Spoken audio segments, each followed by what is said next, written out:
এই অ্যালবামটা কতদিন পর খুললাম রে রাফি।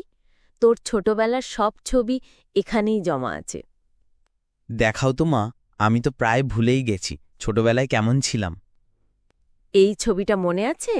তুই হাঁটতে শিখেছিলি ওই দিন, পড়ে পড়ে আবার উঠে দাঁড়াতি, আর আমি পেছনে হাত ধরে থাকতাম, চোখে পানি নিয়ে হাসতাম। তুই তো তখন আমার পুরো জগৎ ছিলি মা, সবকিছুই তোর হাত ধরে শিখেছিলাম, হাঁটা, কথা বলা, ভালোবাসা। আর এখন তুই তো ঘরে থাকতেও চাস না রে রাফি। ব্যস্ত অফিস, বন্ধু, ফোন। মা বলে কিছু মনে থাকে? মা, আমি ভুলিনি কিছুই, শুধু সময়টা পাল্টে গেছে, কিন্তু তোর জায়গাটা এখনো আগের মতোই। তুই ছাড়া আমার ছেলেবেলাটা যেমন অসম্পূর্ণ, আমিও তোর ছাড়া অপূর্ণ। তোর জন্য সেমাই রান্না করেছিলাম আজ, ছোটবেলায় যেমনটা খেতে ভালোবাসতে তেমন করে।